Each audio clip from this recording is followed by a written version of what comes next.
Managing the full real estate lifecycle can be complex. From identifying and selecting new site locations, to overseeing new construction, to managing these scenarios, to making transaction management decisions. Belusernix IWMS provides cloud-based real estate lifecycle management. You can select the solution or solutions that best meet your needs, including LX contracts for lease administration and accounting, LX markets and sites for market planning and site selection, LX projects for construction project management, and LX transaction management for real estate transaction management. Interested in learning more? Fill out the form to access the Lucernix demo videos. You'll discover how Lucernix works, how your teams can benefit from powerful real estate management software, and what makes Lucernix stand out from the crowd.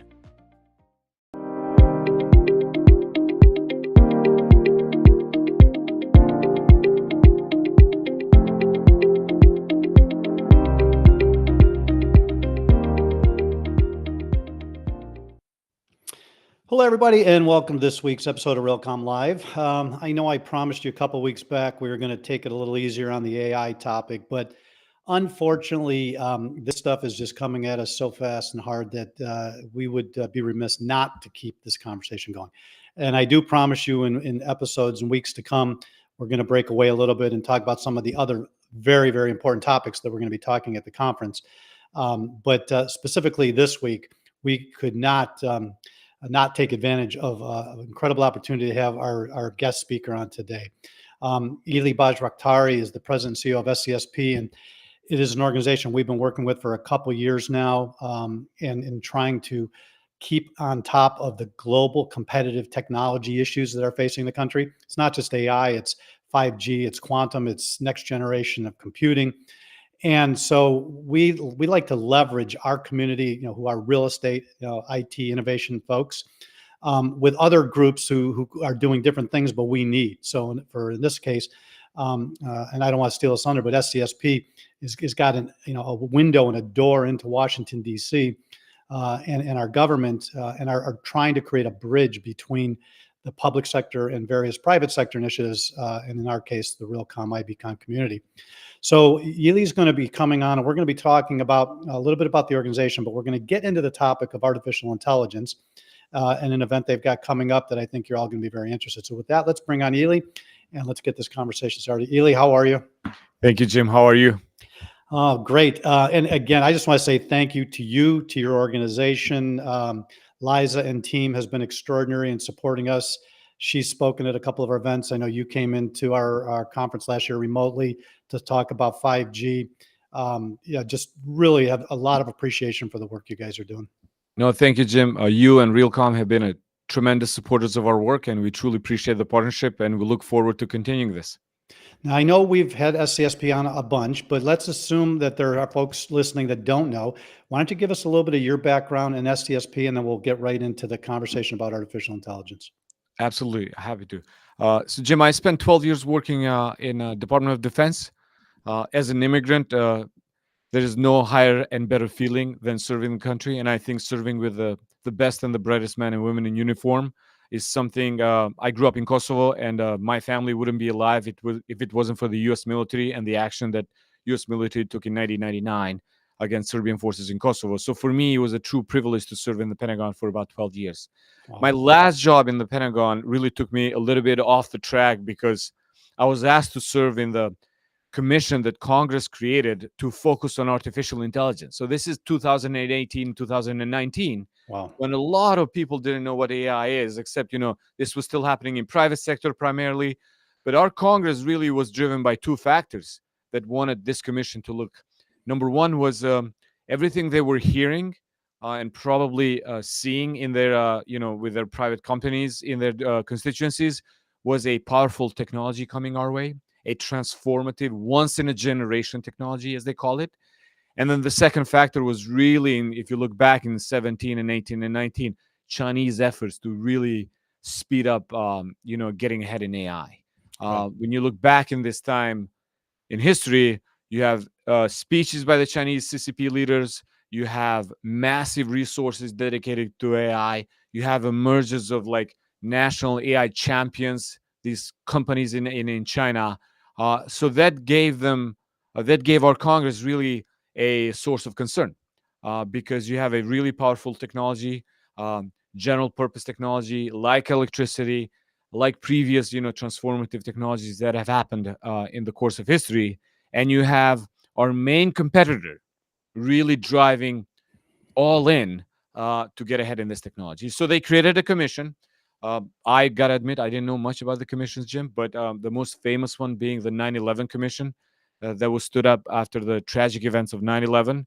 And so Congress created what I consider the first, probably a public-private um, independent body, consisted of individuals from private sector, academia, and former high-level government officials to look at what our departments and agencies were doing with AI at that time.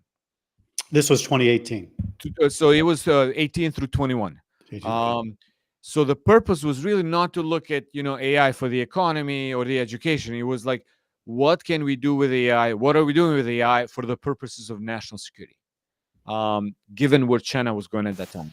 So in March of 2021, our team submitted a master report to Congress, 759 pages, that provided like the pathway for some of the legislation that were passed since then, to include the CHIPS Act and some other legislations that our Congress and administration have adopted since then, because I think that was the first wave of really recognizing that not only we got to get ahead in AI. When you look one step deeper into the other deficiencies we uncovered, is we had deficiencies in hardware, people, how we attract, how we build domestic capabilities, how we get ourselves organized, what kind of telecom systems you need to stay ahead in AI. So this AI, I think, it's only, as you know, it's a constellation of technologies that includes data, people, hardware, software. And I think it's a great technology that you can get ahead by addressing so many deficiencies you have in your society. And so luckily, our Congress really understood the importance, then moved out. But at the end of the commission, these commissions, as you know, Jim, are timely limited with timely resources, which I think it's a great idea, because otherwise they become perpetual agencies, Right. federal level. But like, if you give like a commission a 2-year task with this money and you identify their mission, I think they deliver. There's an ongoing commission right now on biotech, which I think it's probably the next step that we should look at really carefully, because China, as you know, has gone all in on the bio and the genetics piece. But stepping back on the AI, when we got to the end of the commission, our founder of SCSP, Dr. Eric Schmidt, and Dr. Henry Kissinger were talking about their book they published later on called The Age of AI. And Kissinger talked and made similar parallel to where we are today with the parallel of the 1950s, which was, coming out of World War II, we're still riding the glory of the victory against the Nazi Germany, but we still haven't fully grasped the threat posed by Soviet Union. And we still didn't understand how to get ourselves organized, what kind of a framework of thinking we need to bring ourselves into to really get ourselves going against Soviet Union. So Kissinger in the 50s led a group called Special Studies Project, where they brought the best and the brightest from academia, private sector, national security advisors, and they looked at what can we do differently. Soviet Union was a serious security threat. That by 50s they reached a nuclear parity with the United States. So we were talking about mutual destructions at that time. And so they produced this book called Prospect for America, which I never heard of the book. It's in the 50s, 400,000 copies sold, became a bestseller. But when you read it from today's perspective, it really provided a clear vision for what winning should look like. What do we need to do to get ourselves organized? What kind of a society we need to build? What kind of a system of values we have to build to counter the system of values that Soviet Union was building, not just internally, but around the world. Yep. And I think I think that informs like the Eisenhower buildup and the set of institutions we launched since then, to include the National Science Foundation, NASA, and everything else since when, building the military, obviously. And so Eric came really inspired by Dr. Kissinger's story and said, like, hey, guys, I think we're at the beginning of the AI competition. There are two trends happening at the same time in 2020s. On one end, you have the, AI and all these set of these technologies, bio, quantum, 5G, 6G, you name some of them. And then on the other hand, we are in a geopolitical generational competition with China.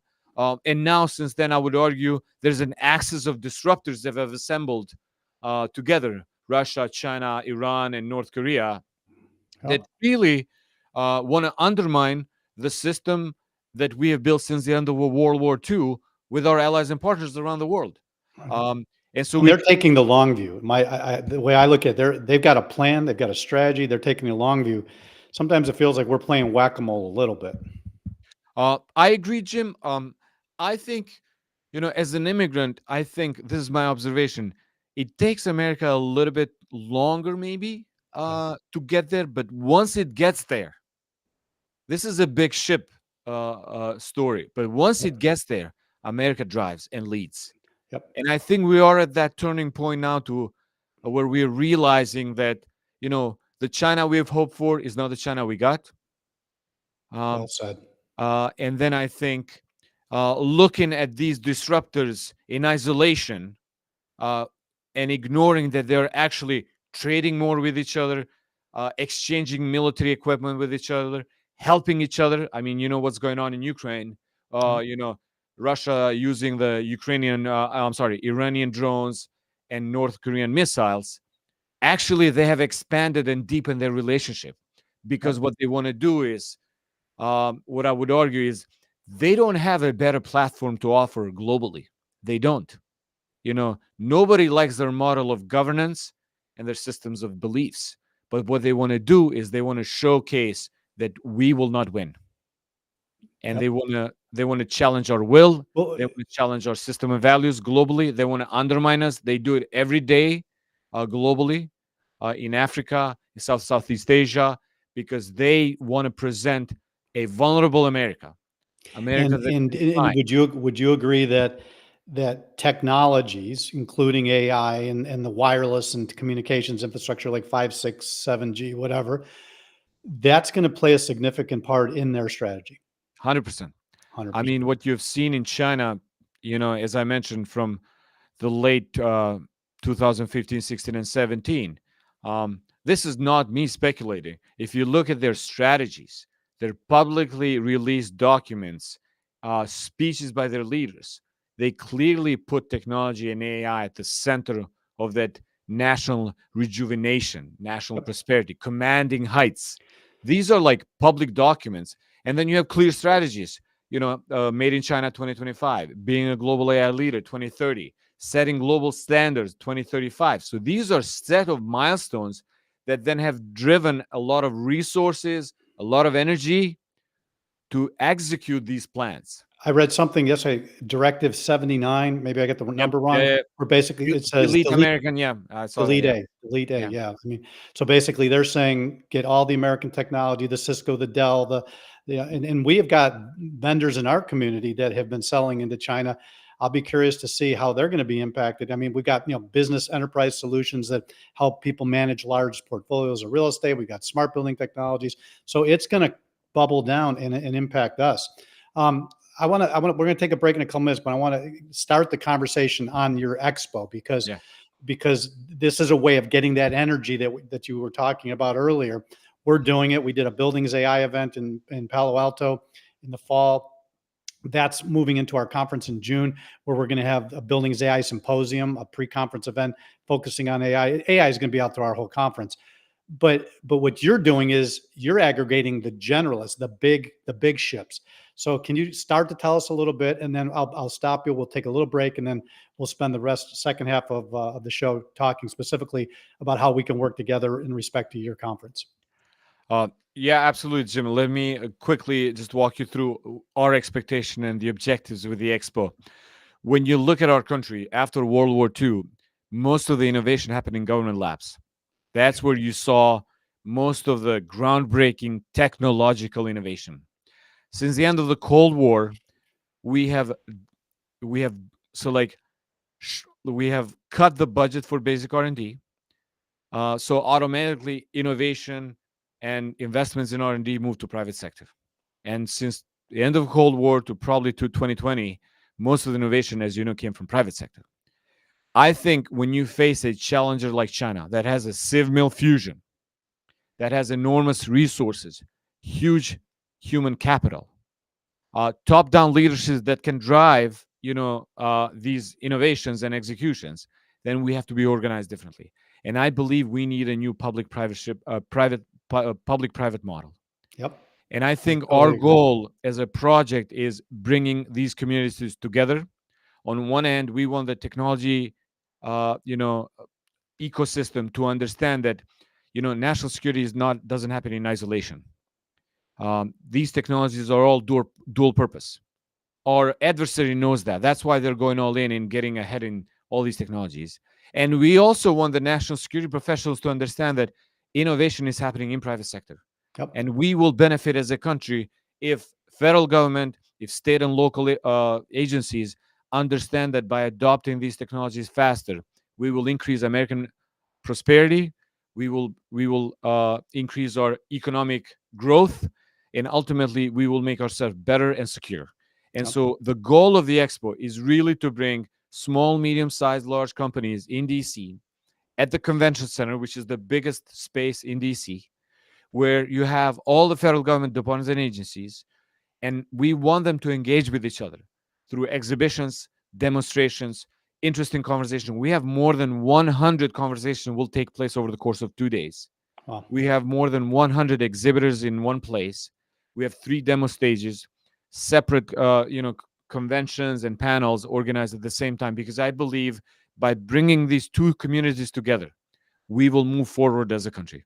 Well, and then it will, like in your public-private conversation, we'll representing the innovative part of the built environment, right? So we're part of that private sector map. We want to come to that event strategically. We don't want to just randomly walk in and hope good things happen. So we'll continue to work with you, get the right people to meet your right people, so we can be very efficient and accelerate this conversation. We've already got at least 75 to 100 very specific case studies identified for the built environment, whether it be energy efficiency, security, cybersecurity, analysis of information, better decision making. So our gun has gone off and our race has started, and I want to make sure you're aware of that. So when we get to your event, that we take full advantage of each other. Excellent. Yeah. Thank you, Jim. So let's take a brief break, come back, and then we're going to talk about some of the companies that we might see at this AI Expo, and what some of the visitors may come to expect. We'll be right back. Built specifically for CRE, Profia's AI-powered data extraction and analytics platform allows users to access, manage, and analyze validated portfolio data like never before. With a simple drag and drop, advanced technologies go to work reading, interpreting, and extracting nearly 200 real estate-specific data points, while simultaneously creating hyperlinks between each data point and its exact source. After a diligent, human-led quality control process, the data is then populated into Profia's intuitive platform. All right, we are back. So if you could go to the highest level, the 100,000-foot level, what is the ultimate goal of this event? I mean, do you have some deliverables that you're looking to get out of it? So first of all, Jim, we have never done this before. So I would be the first one to admit that we have not done this before. But the inspiration came from multiple sources.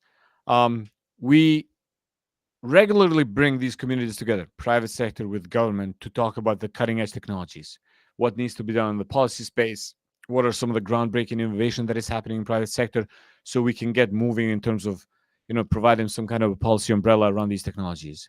And we have noticed that there is eagerness in both camps really to have these conversations. Obviously, these conversations were really at the small groups.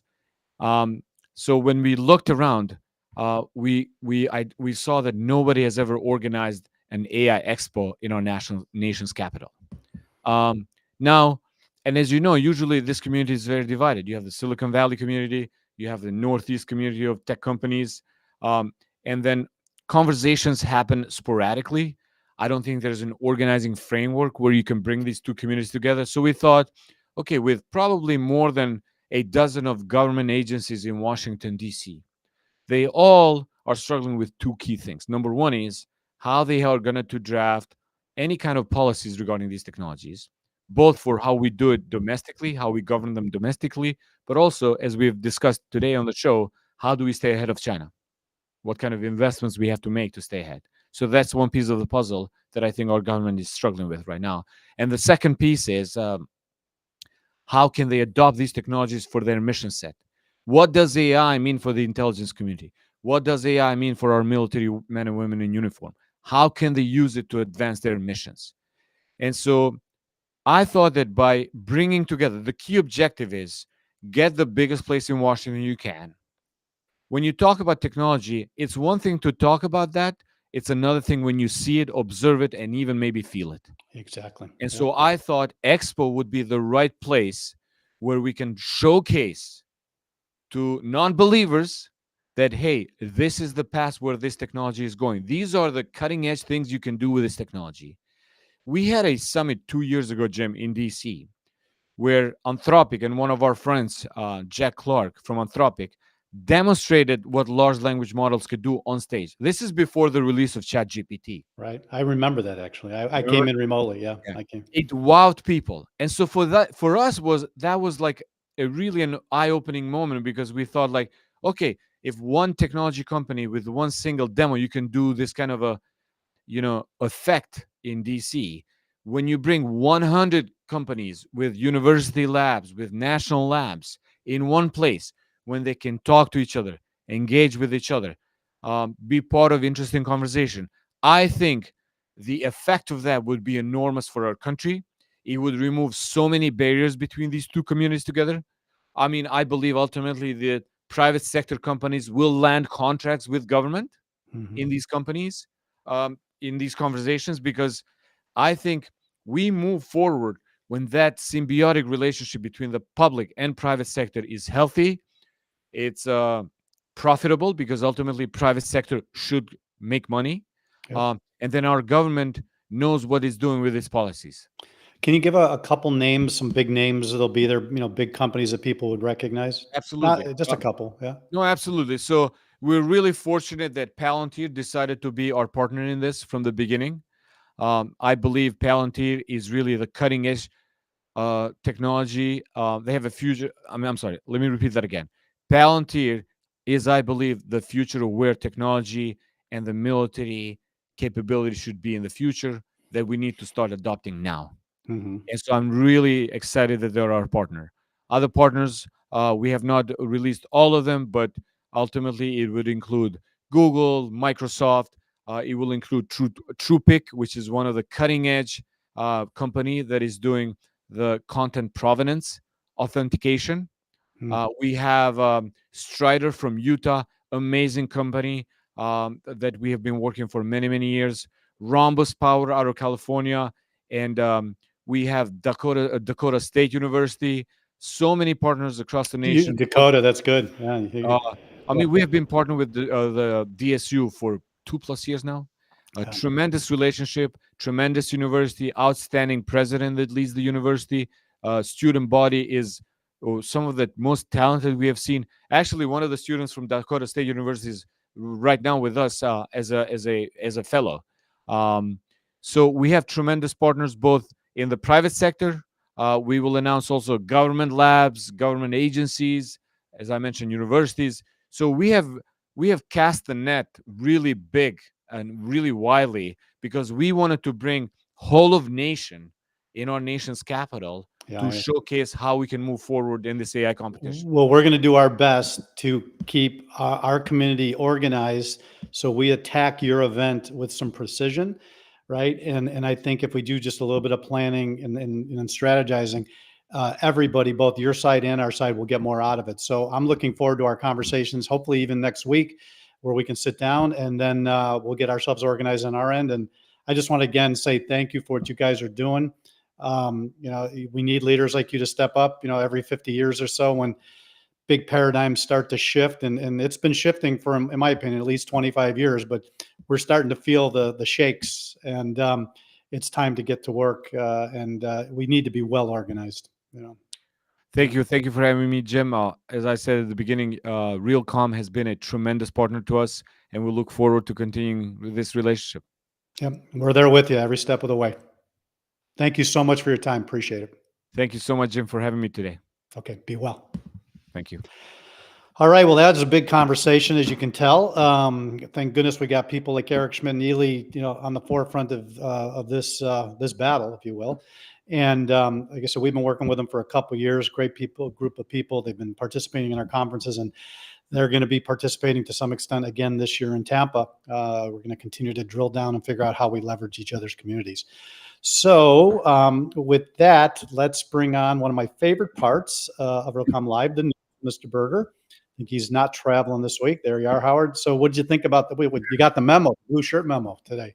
That was that was a fantastic conversation. Ylli is tremendous. That whole team at SCSP, and their vision, their execution. I really feel like we've got some of the right folks. As he said, it's turning a huge ship, but I feel pretty confident. Well, Eric Schmidt, right in his days at Google, is used to big ships. And I think that, with a guy like him, bringing in team members like Ylli and others to help fight this battle, I think very smart people, no doubt. I think it was a great honor having Ylli with us today. Yeah. So let me get out of your way, do the news, and I'll be back in a couple minutes. Okay. So moving to the news, I'm just going to highlight a couple of stories from our weekly briefing that goes out every Thursday. If you don't see it in your inbox, just go to realcomm.com and click on news. So leading off this week, in line with Jim and Ylli's conversation, in a significant move to achieve technological sovereignty, China has announced a robust plan to fast-track scientific innovation and reduce its reliance on American technology. And they're calling this the whole nation strategy. And they want to challenge U.S. dominance in AI chip making, quantum computing, and others with an estimated $51 billion increase in spending in these areas. So Li Qiang emphasized the PRC's intent to leverage all available resources to advance China's overall innovation capabilities, including a major push for disruptive and frontier technologies. This means big emphasis on attracting and developing the technology talent pool to pioneer new productive forces, quote unquote. Notably, the term technology appeared 26 times in Li's report, making this the highest count since 2015, indicating a very strategic priority shift. More than ever, this means U.S. needs to mobilize intelligently and quickly in order to compete with China's vision. And just as we've been talking for the last half hour. And so enough said. Next, I want to say thank you to this week's technology partner, WTech, for this article on low voltage lighting as infrastructure. So this article comes from Tim Miskovich, Chief Commercial Officer for WTech, who has an innovative smart engine technology they've integrated in the 20,000 square foot office space at One Vanderbilt for Cressa. Excuse me. They worked with Schneider's EcoStructure BMS to integrate energy efficiency lighting and indoor air quality, and their smart engine technology did reduce energy from lighting to just 0.2 watts per square foot, supporting sustainability while ensuring a comfortable, well-lit space. Also maintained pretty good high indoor air quality with real-time monitoring via the BMS. So in this article, Miskovich highlights the project's alignment with its goal of creating advanced workspaces and prioritize well-being and efficiency. Great story of a high-tech office transformation at One Vanderbilt, and it shows how innovative technology can create workspaces not only that are conducive to productivity, but also good for the environment.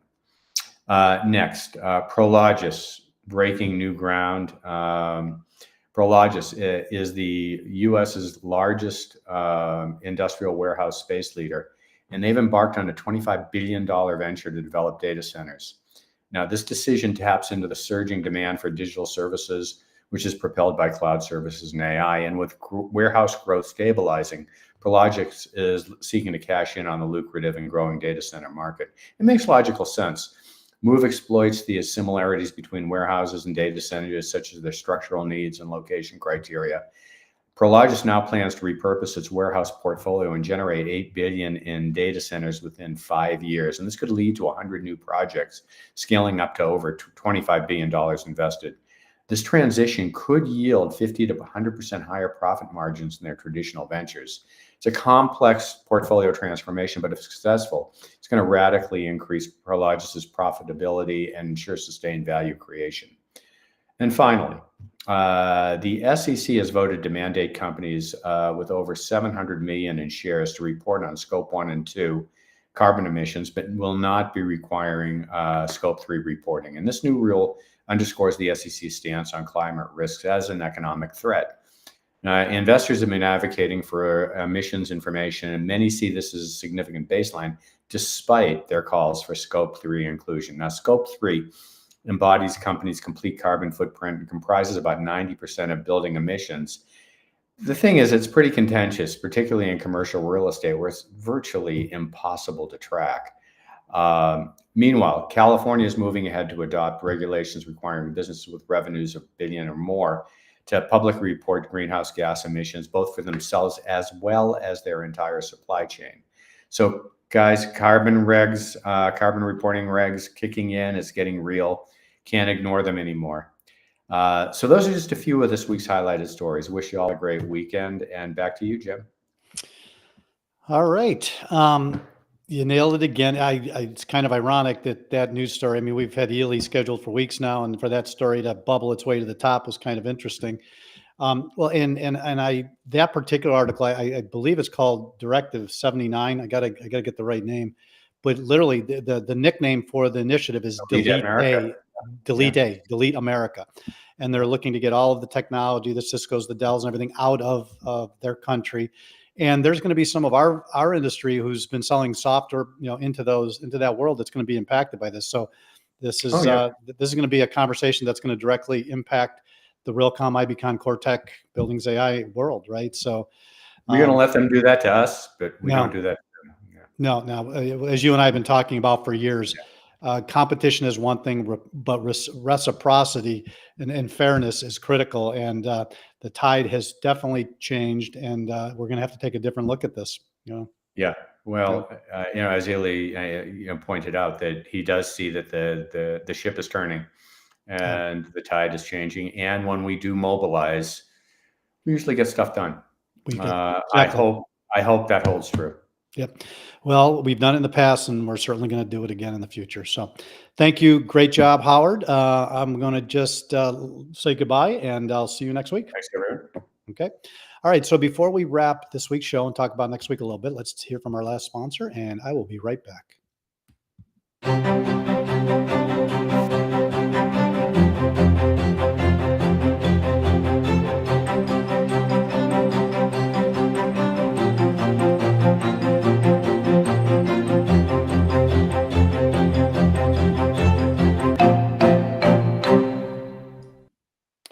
All right. So next week, we got a fun, not AI. We're going to do something a little bit different. But one of the things actually that Ylli and I were talking about is getting everybody excited about technology and leaning in and pushing. And one of the ways that you can do that inside your own company, or maybe you aggregate a couple companies, maybe kind of a little industry consortium kind of thing, to create what we call a built environment technology innovation lab, which means you have a place where you bring technologies to play around with, explore, and really lean in, as opposed to waiting for somebody to knock on your door, as a salesperson, or to go to a conference and see. And we've seen these initiatives certainly in other industries, the automobile industry, the military, and we've actually seen instances of this over the years in the built environment. So next week, we're going to have some fun. We got two folks that many of you already know, Alonza Carr and Aaron Alcher from Carr Properties, and they're going to be mobile, and they're going to actually be walking through their innovation lab in Washington, D.C. So they're going to be able to stop and talk about some of the things that they're looking at, prototyping, playing with. And it's not just them sitting at the desk. They're going to be in the lab, moving around. And I think you're going to see some really interesting things that hopefully will excite you, inspire you. And we'll continue this conversation of innovation labs at the conference. So excited about that. And it's going to be a lot of fun. Hope you join us. And we will see you next week on Realcomm Live. Be well.